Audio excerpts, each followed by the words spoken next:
नमस्कार हमारे प्यारे साथियों। Today we are going to discuss about one of the most commonest problems and that is fibroids. What are fibroids? क्या symptoms होते हैं इनके? क्या ट्रीटमेंट ऑप्शंस होते हैं? क्या हर एक फाइब्रॉइड को सर्जिकल ट्रीटमेंट लगता है? क्या ये नेचुरली भी मैनेज किए जा सकते हैं? वगैरह वगैरह। तो चलिए शुरू करते हैं हम आज का अपना ये एपिसोड मैम के साथ अपने पहले सवाल के साथ।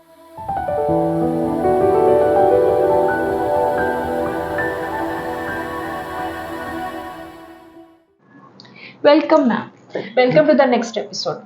तो मैम आज हमारे दर्शकों को बताएं कि फाइब्रॉइड्स क्या होता है।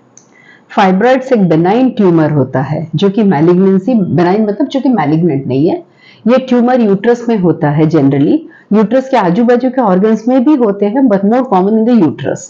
और यूट्रस में ये अलग अलग जगह पे होता है, जिसकी वजह से अपन उसको डिफरेंशिएट करते हैं। अपन किसी को सबम्यूकोजल, सबसीरोजल या इंट्राम्यूरल बोलते हैं। जैसे कुछ फाइब्रॉइड्स है जो कि बच्चेदानी के दीवार के अंदर होती है, कुछ फाइब्रॉइड्स होती है जो बच्चेदानी के बाहर तक निकल जाती है, दीवार से चालू होके बाहर, और कुछ होती है जो बच्चेदानी के अंदर की तरफ आती है, जिसको अपन सबम्यूकोजल फाइब्रॉइड बोलते हैं। फिर कुछ लोकेशन में होते हैं, जैसे सर्विक्स के रीजन में होता है, बच्चेदानी के मुंह की जगह पे होता है, ये हो सकता है। और अलग अलग जगह ये भी हो सकता है, पैरामेट्रियम वगैरह में भी। जी जी।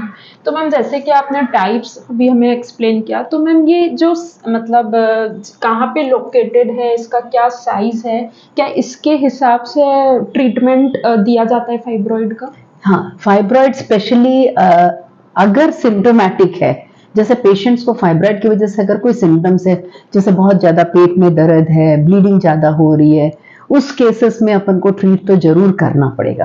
अपन को पहले इन्वेस्टिगेट करना पड़ेगा कि फाइब्रॉइड कहाँ पर है, कितना साइज है, उसका क्या रिलेशन है बच्चेदानी के अंदर की परत से, और वो किस तरह से, वो सही में वो रिस्पॉन्सिबल है क्या ये जो सिम्टम्स है पेशेंट में उसको प्रॉब्लम प्रोड्यूस करने के लिए, कि कुछ और भी एसोसिएटेड है। फिर उसके हिसाब से अपने को ट्रीट करना पड़ता है। जी जी मैम। तो मैम ये जो पहले तो मैम मैं आपसे ये पूछना चाहूंगी कि मैम जनरली जिन महिलाओं को फाइब्रॉइड हो रहा है तो वो ऐसे क्या सिम्टम्स महसूस करेंगी कि उनको तुरंत ही अपने गायनेकोलॉजिस्ट को विजिट करना चाहिए? फाइब्रॉइड के जनरल सिम्टम्स जो रहते हैं, जैसे हेवी ब्लीडिंग होना मेंसेस के समय, या मेंस्ट्रुअल साइकिल जो है, मेंसेस के समय जो ब्लीडिंग होना वो लंबे समय तक चलना, या मेंसेस के बीच बीच में भी ब्लीडिंग होना, या बहुत सीवियर दर्द के साथ ब्लीडिंग होना। कभी कभी लोअर एब्डोमेन में उसको डिस्कम्फर्ट फील होता है, या ऐसा लगता है कुछ गठान जैसा है, या भारीपन महसूस होना, या कई बार उसको फाइब्रॉइड की, बड़े फाइब्रॉइड की वजह से पेशाब में तकलीफ, जल्दी जल्दी पेशाब होना, पेशाब करने में तकलीफ, या लैट्रिन में तकलीफ, ये सब भी हो सकता है। एंड मेजॉरिटी पेशेंट्स, जैसे यंग लेडीज जो फाइब्रॉइड्स रहती है, वो इनफर्टिलिटी, जब इनफर्टिलिटी के ट्रीटमेंट के लिए आते हैं तब देखा गया है कि 20-30% ऑफ द पेशेंट्स को फाइब्रॉइड का प्रॉब्लम रहता है। ओके। जी मैम। तो मैम जैसे ठीक है, अभी आपने सिम्टम्स बताए, तो मैम इसमें अगर ट्रीटमेंट में जाएं तो जैसे बहुत सी महिलाएं या बच्चियां होती हैं कि उनको हेवी ब्लीडिंग होती है, गूगल सर्च करती हैं कि हेवी ब्लीडिंग, और वो जनरली कंक्लूजन में जाती है कि गूगल में दिखाता है फाइब्रॉइड हो रखा है, तो इसका ट्रीटमेंट डॉक्टर के पास जाएं तो वो बोलते हैं कि सर्जिकली इसको रिमूव करना ही पड़ेगा। तो क्या हर एक फाइब्रॉइड सर्जिकली ट्रीटमेंट करना अनिवार्य है या फिर ये नॉन सर्जिकली भी हो? फाइब्रॉइड्स का साइज के ऊपर डिपेंड करता है, लोकेशन के ऊपर डिपेंड करता है, सिम्टम्स के ऊपर डिपेंड करता है, एज के ऊपर डिपेंड करता है। अगर कोई अपने पास कोई एल्डरली लेडी आती है 40 के प्लस, 40 प्लस एज में, उसको ब्लीडिंग हैवी हो रही है और फाइब्रॉइड्स है, अगर वो चाहती है कि नहीं मुझे बच्चेदानी नहीं रखना है, तो इन दैट केस अपन उसको बच्चेदानी को भी साथ में निकाल सकते हैं। ऑफ कोर्स उसमें भी ऑप्शंस रहते हैं, मेडिकल ट्रीटमेंट पहले वो ले सकती है। लेकिन इनफर्टिलिटी पेशेंट्स में, स्पेशली जब इनफर्टिलिटी विद फाइब्रॉइड आते पेशेंट, तो अपन को बहुत अच्छे से इवैल्यूएट करना चाहिए कि साइज क्या है फाइब्रॉइड्स के, कौन से लोकेशन पे है, उनका एंडोमेट्रियम से कितनी दूरी पे है वो फाइब्रॉइड्स, और वो फाइब्रॉइड्स क्या आपको प्रेगनेंसी में प्रॉब्लम कर सकता है, ये आपको देखना है, क्योंकि वो डिपेंड करेगा उसके साइज के ऊपर। और आजकल के जो नए डाटा है उसमें दिया है, उसमें उसके अकॉर्डिंग अगर वो फाइब्रॉइड सबम्यूकोसल है तो वो बच्चा जो अंदर जाके इम्प्लांट होता है वो इम्प्लांटेशन को रोकता है, और अगर इम्प्लांट भी हो जाता है फाइब्रॉइड, अबॉर्शन के चांसेस ज्यादा मतलब ज्यादा संभावना बढ़ा देता है।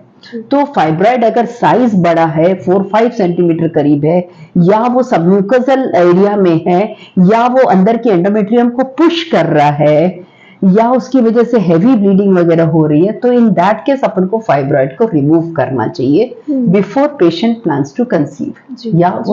या फिर किसी में अगर एबॉर्शंस ऑलरेडी हो चुके हैं 2-3 और अपन को दिख रहा है कि फाइब्रॉइड एंडोमेट्रियम को पुश कर रहा है, एंडोमेट्रियम के पास है, तो इस ऐसे केसेस में फाइब्रॉइड जरूर निकालना चाहिए।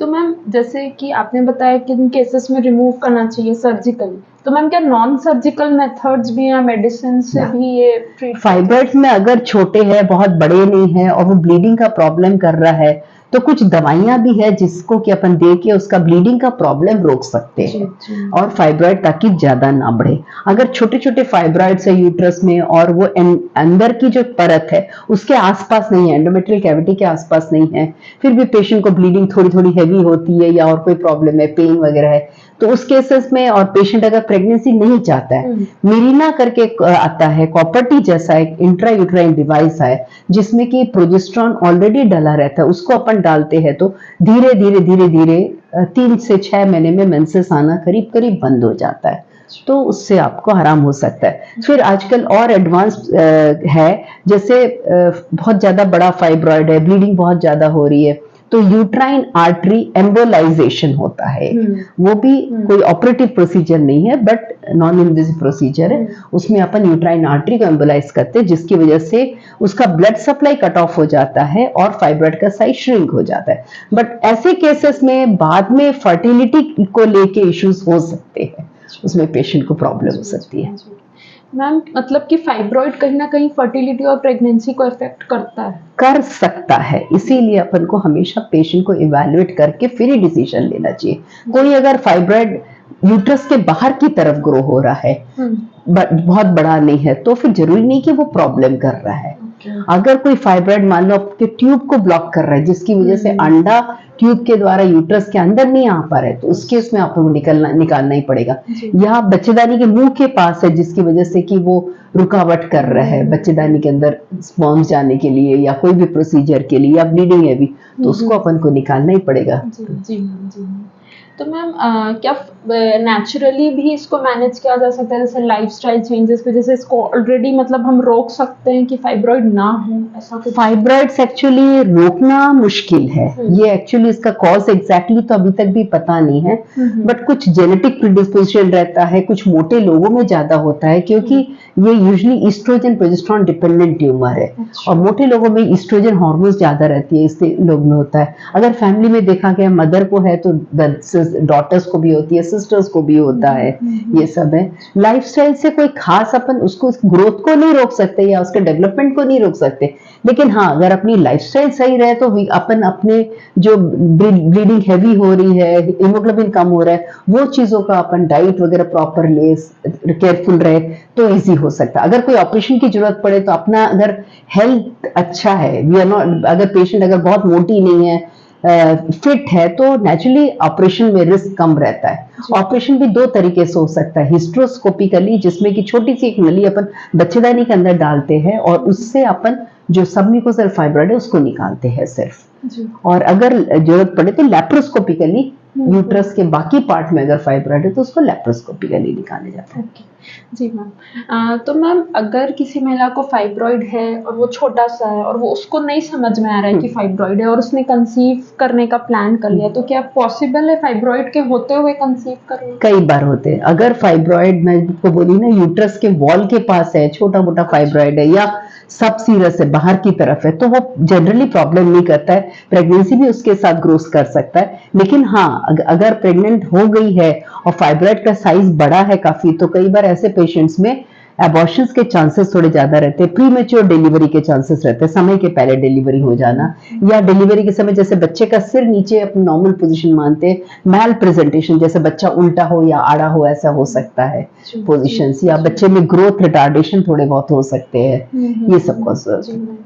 मैम अंत में अगर आप हमारे दर्शकों को कोई मैसेज देना चाहेंगे तो क्या होगा?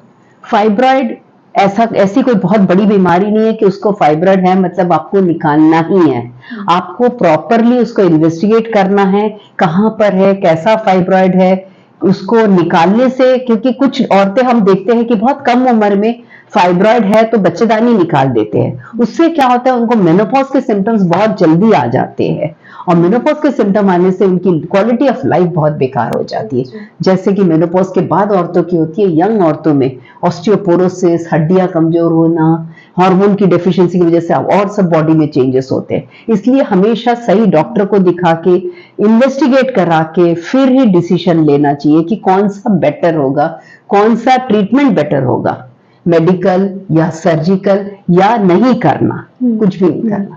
क्योंकि एक एज के बाद, मेनोपॉज के बाद फाइब्रॉइड जनरली बढ़ते नहीं है, वो उतने साइज रह जाते हैं या कई बार श्रिंक भी हो जाते हैं। और कुछ समय के लिए अपन तो दवाइयों का भी अपन ट्रीटमेंट ले सकते हैं जिससे कि फाइब्रॉइड ना बढ़े। Thank you ma'am, thank you so much for your time.